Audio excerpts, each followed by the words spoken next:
Capítulo 2. Tres ancianas tejen los calcetines de la muerte. Estaba acostumbrado a tener experiencias raras de vez en cuando, pero solían terminar pronto. Aquella alucinación 24 horas al día, 7 días a la semana, era lo más de lo que podía soportar. Durante el resto del curso, el colegio entero parecía dispuesto a jugármela. Los estudiantes se comportaban como si estuviera convencido de que la señora Kerr, una rubia alegre que no había visto en mi vida, hasta que subió al autobús al final de aquella excursión, era nuestra profesora de introducción al álgebra desde Navidad. De vez en cuando yo sacaba a colación a la señora Doc, buscando pillarlos en falso, pero se quedaban mirándome como si fuera un psicópata, hasta el punto de que casi acabé creyéndolo. La señora Doc nunca había existido, casi. Grover no podía engañarme. Cuando le mencionaba el nombre Doc, vacilaba una fracción de segundo antes de asegurar que no existía, pero yo sabía que mentía. Algo estaba pasando, algo había ocurrido en el museo. No tenía demasiado tiempo para pensar en ello durante el día, pero las noches, las terribles visiones de la señora Doc con garras y alas coriáceas me despertaban entre sus sudores fríos. El clima seguía enloquecido, cosa que no mejoraba mi ánimo. Una tormenta reventó la ventana de mi habitación. Unos días más tarde, el mayor tornado que se recuerda en el valle de Hudson pasó a solo 80 kilómetros de la Academia Yancey. Uno de los sucesos de actualidad que estudiábamos en la clase de sociales fue el inusual número de aviones caídos en el Atlántico aquel año. Empecé a sentirme malhumorado e irritable la mayor parte del tiempo. Mis notas bajaron de insuficiente a muy deficiente. Me peleé más con Nancy Bobofit y sus amigas, y en casi toda la clase acababa castigado en el pasillo. Al final, cuando el profesor de inglés, el señor Nicol, me preguntó por milésima vez cómo podía ser tan perezoso que ni siquiera estudiaba para los exámenes de deletrear, salté. Le llamé viejo ebrio, no estaba seguro de qué significaba, pero sonaba bien. La semana siguiente el director envió una carta a mi madre, dándole así rango oficial. El próximo año no sería invitado a volver a matricularme en la Academia Yancey. Mejor, me dije. Mejor, quería estar con mi madre en nuestro pequeño apartamento de Hooper Yard. Aunque tuviera que ir al colegio público y soportar a mi detestable padrastro y sus estúpidas partidas de póker. No obstante, había cosas de Yancey que echaría de menos. La vista de los bosques desde la ventana de mi dormitorio, el río Hudson en la distancia, el aroma a pinos. Echaría de menos a Grover, que había sido un buen amigo, aunque fuera un poco raro. Me preguntaba cómo sobreviviría el próximo año siguiente sin mí. También echaría de menos la clase de latín, las locas competiciones del señor Brunner y su fe de que yo podía hacerlo bien. Se acercaba la semana de exámenes y solo estudié para su asignatura. No había olvidado lo que Brunner me había dicho sobre que aquella asignatura era para mí una cuestión de vida o muerte. No sabía por qué, pero el caso es que empecé a creerlo. La tarde antes de mi examen me sentí tan frustrado que lancé mi guía Cambridge de mitología griega al otro lado del dormitorio. Las palabras habían empezado a desmadrarme en la página, a dar vueltas en mi cabeza y realizar giros, chirriantes, como si montaran en monopatín. No había manera de recordar la diferencia entre Quirón y Caronte, entre Polidecte y Polideuces, y conjurar los verbos latinos. Imposible. Me pasé por la habitación azancada, como si tuviera hormigas dentro de la camisa. Recordé la seria expresión de Brunner, su mirada de 1000 años. Solo voy a aceptar de ti lo mejor, Percy Jackson. Respiré hondo y recogí el libro de mitología. Nunca le había pedido ayuda a un profesor. Tal vez si hablaba con Brunner, podría darme unas pistas. Por lo menos tendría ocasión de disculparme por el muy deficiente que iba a sacar en su examen. No quería abandonar la Academia Yancey y que él pensara que no lo había intentado. Bajé hasta los despachos de los profesores. La mayoría se encontraban vacíos y a oscuras, pero la puerta del señor Brunner estaba entreabierta y la luz se derramaba por el pasillo. Estaba a 3 pasos de la puerta cuando oí voces dentro. Brunner formuló una pregunta y la inconfundible voz de Grover respondió: preocupado por Percy, señor. Me quedé inmóvil. No acostumbro escuchar detrás de las puertas, pero a ver quién es capaz de no hacerlo cuando oyes a tu mejor amigo hablar de ti con un adulto. Me acerqué más, centímetro a centímetro. Solo este verano, decía Grover.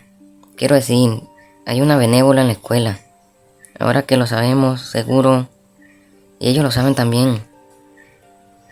Si los presionamos, tan solo empeoraremos las cosas, respondió Brunner. Necesitamos que el chico madure más. Pero puede que no tenga tiempo. La fecha límite del solsticio de verano tendremos que resolverlo sin Percy. Déjalo que disfrute de su ignorancia mientras pueda. Señor, él la vio. Fue producto de su imaginación, insistió Brunner. La niebla sobre los estudiantes y el personal será suficiente para convencerlo. Señor, yo no puedo volver a fracasar en mis obligaciones. Grover parecía emocionado. Usted sabe lo que significaría. No has fallado, Grover, repuso Brunner con amabilidad. Yo tendría que haberme dado cuenta de que era. Ahora preocupémonos solo por mantener a Percy con vida hasta el próximo otoño. El libro de mitología se me cayó de las manos y resonó contra el suelo. El profesor se interrumpió de golpe y se quedó callado. Con el corazón desbocado, recogí el libro y retrocedí por el pasillo.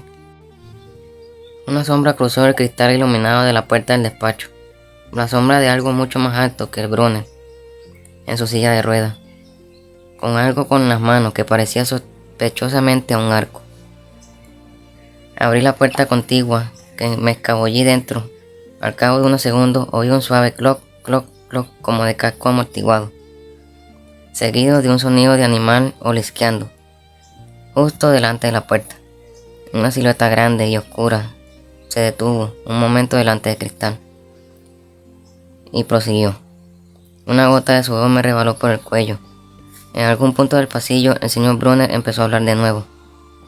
Nada, murmuró. Mis nervios no son lo que eran desde el solsticio de invierno.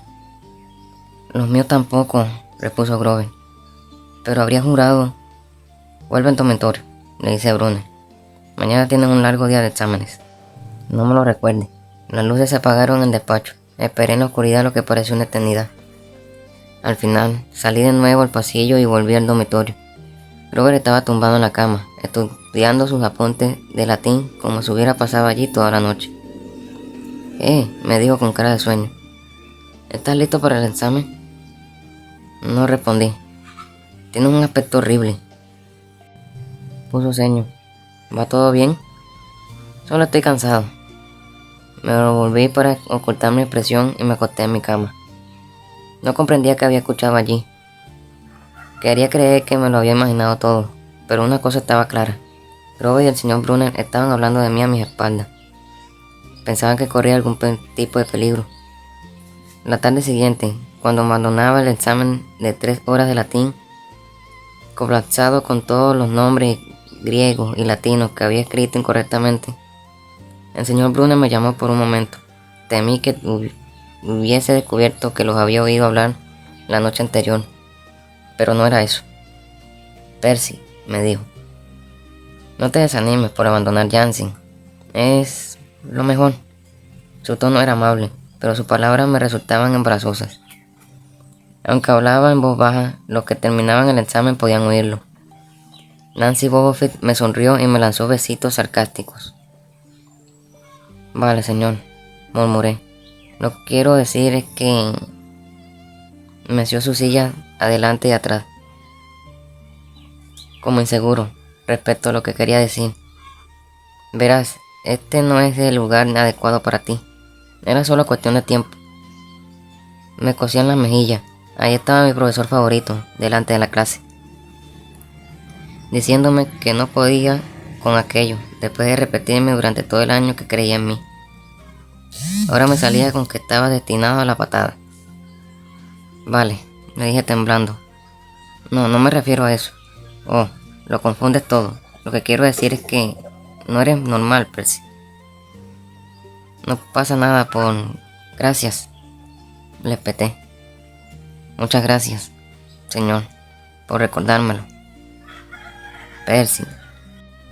Pero ya me había ido. El último día del trimestre hice la maleta. Los otros chicos bromeaban, hablaban de sus planes de vacaciones. Uno de ellos iba a hacer excursión en Suiza. Otro de crucero, por el Caribe durante un mes.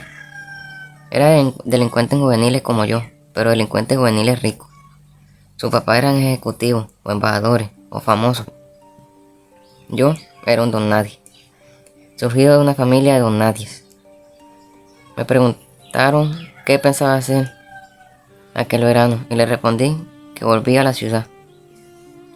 Me abstuve de mencionar que durante las vacaciones necesitaría conseguir algún trabajo paseando perros o vendiendo suscripciones de revistas.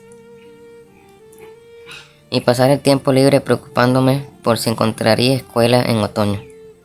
Ah, dijo uno, eso mola. Regresaron a sus conversaciones como si yo nunca hubiese existido.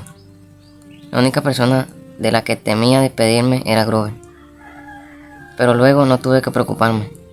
Había reservado un billete a Manhattan en el mismo autobús Greyhound que yo. Así que allí íbamos, otra vez, camino de la ciudad. Grover no paró de escudriñar el pasillo todo el trayecto, observando al resto de los pasajeros. Reparé entonces que siempre se comportaba de manera nerviosa e inquieta cuando abandonábamos Yancey, como si temiese que ocurriera algo malo. Antes suponía que le preocupaba que se metiera con él, pero en aquel autobús no iba nadie que pudiera meterse con él. Al final no pude aguantarme y le dije, ¿buscas benévolas? Grover casi pegó un brinco. ¿Qué quieres decir? Le conté lo que había escuchado hablar la noche antes del examen. Le tembló un párpado. ¿Qué oíste?, preguntó.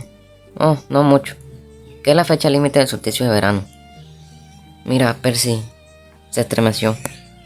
Solo estaba preocupado por ti, ya sabes, por eso de que alucinas con profesora de matemáticas diabólicas. Robert, le dije al señor Brunner que a lo mejor tenías demasiado estrés o algo así, porque no existe ninguna señora Doc, y, Robert, como mentiroso no te ganarías la vida. Se le pusieron las orejas coloradas. Sacó una tarjeta mugrienta del bolsillo de su camisa. Mira, toma esto, ¿de acuerdo? Por si me necesitas este verano. La tarjeta tenía una tipografía mortal para mis ojos disléxicos, pero al final conseguí entender algo parecido a Grover Underwood, Guardián, Colina Mestiza, Long Island, Nueva York. 800-009-00009. ¿Qué es Colina Mes? Shh, no lo digas en voz alta, musitó. Es mi dirección estival. Menuda decepción. Robert tenía residencia de verano. Nunca me había parado a pensar que su familia podía ser tan rica como las demás de Yancey. Vale, contesté alicaído. Ya sabes, suena como a una invitación a visitar a tu mansión. Asintió. O por si me necesitas. ¿Por qué iba a necesitarte? Le pregunté con más rudeza de la que pretendía. Grover tragó saliva. Mira, Percy, la verdad es que yo... Bien, digamos que tengo que protegerte. Lo miré fijamente, atónito. Había pasado todo el verano peleándome, manteniendo a los abusones alejados de él. Había perdido el sueño preocupándome por qué sería de él cuando yo no estuviera. Y allí estaba, en muy cara dura, comportándose como si fuese mi protector. Robert, le dije, ¿de qué crees que tienes que protegerme exactamente? Se produjo un súbito y chirriante frenazo y empezó a subir un humo negro y acre del salpicadero. El conductor maldijo a gritos y a duras penas logró detenerse el Greyhound en el arcén. Bajó presuroso y se puso a porrear y toquetear el motor, pero al cabo de unos minutos anunció que teníamos que bajar. Nos hallábamos en mitad de una carretera, normal y corriente, un lugar en que nadie se fijaría de no sufrir una avería. En nuestro lado de la carretera solo había arces y los desechos arrojados por los coches. En el otro lado, cruzando los 4 carriles de asfalto resplandeciente por el calor de la tarde, un puesto de fruta de los de antes. La mercancía tenía una pinta fenomenal, cajas de cerezas rojas como la sangre, y manzanas, nueces y albaricoques, jarras de sidra y una bañera con patas de garra llena de hielo. No había clientes, solo 3 ancianas sentadas en mecedoras a la sombra de un arce, tejiendo el par de calcetines más grande que he visto nunca. Me refiero a que tenían tamaño de jersey, pero eran claramente calcetines. La de la derecha tejía uno la de la izquierda otro. La del medio sostenía una enorme cesta de lana azul, eléctrico. Las tres eran ancianas, de rostro pálido y arrugado como fruta seca. Pelo argentado, recogido con cintas blancas y brazos huesudos que sobresalían de raídas túnicas de algodón. Lo más raro fue que parecían estar mirándome fijamente. Me volví hacia Grover para comentárselo y vi que había palidecido. Tenía un tic en la nariz. Grover, le dije, oye, dime que no están mirando. No te están mirando, ¿verdad? Pues sí, raro, ¿eh? ¿Crees que me iría bien los calcetines? No tiene gracia, Percy. Ninguna gracia. La anciana del medio sacó unas tijeras enormes, de plata y oro, y los filos largos como una podadora. Grover contuvo el aliento. Subamos al autobús, me dijo. Vamos. ¿Qué? Repliqué. Ahí dentro hace 1000 grados. Vamos. Abrió la puerta y subió, pero yo me quedé atrás, al otro lado de la carretera. Las ancianas seguían mirándome. La del medio cortó el hilo, y juro que oí el chasquido de las tijeras, pese a los 4 carriles del tráfico. Sus 2 amigas hicieron una bola con los calcetines azul eléctrico, y me dejaron con la duda de para quién serían, si para un Bigfoot o para Godzilla. En la trasera del autobús, el conductor arrancó un trozo de metal humeante del compartimiento del motor. Luego le dio al arranque. El vehículo se estremeció y por fin el motor resucitó con un rugido. Los pasajeros vitorearon. Maldita sea, exclamó el conductor y golpeó el autobús con su gorra. Todo el mundo arriba. En cuanto nos pusimos en marcha, empecé a sentirme febril, como si hubiera contraído la gripe. Grover no tenía mejor aspecto, temblaba y le castañaban los dientes. ¿Grover? Sí. ¿Qué es lo que no me has contado? Se secó la frente con la manga de la camisa. Percy, ¿qué has visto en el puesto de fruta? ¿Te refieres a las ancianas? ¿Qué les pasa? No son como la señora Doc, ¿verdad? Su expresión era difícil de interpretar, pero me dio la sensación de que las mujeres del puesto de fruta eran algo mucho peor que la señora Doc. Dime solo lo que viste, insistió. La de en medio sacó unas tijeras y cortó el hilo. Cerró los ojos e hizo un gesto con los dedos, que habría podido ser una señal de la cruz, pero no lo era. Era otra cosa, algo como más antiguo. ¿Las has visto cortar el hilo? Sí, ¿por qué? Pero incluso cuando lo estaba diciendo, sabía que pasaba algo. Ojalá esto no estuviese ocurriendo, murmuró Grover, y empezó a mordisquearse el pulgar. No, quiero que sea como la última vez. ¿Qué última vez? Siempre en sexto, nunca pasan de sexto. Grover, repuse, empezando a asustarme de verdad. ¿De qué diablo estás hablando? Déjame que te acompañe hasta tu casa, prométemelo. Me pareció una petición extraña, pero lo prometí. ¿Es como una superstición o algo así?, pregunté. No obtuve respuesta. Grover, el hilo que la anciana cortó, ¿significa que alguien va a morir? Su mirada estaba cargada de aflicción, como si ya estuviese eligiendo las flores para mi ataúd. Bueno, espero que les haya gustado el segundo capítulo de Percy Jackson y el ladrón de rayos. No olviden suscribirse y darle like, que eso me ayudaría bastante para seguir narrando más historias legendarias. Y comentar qué otra saga de libros quiere que narre aquí en el canal.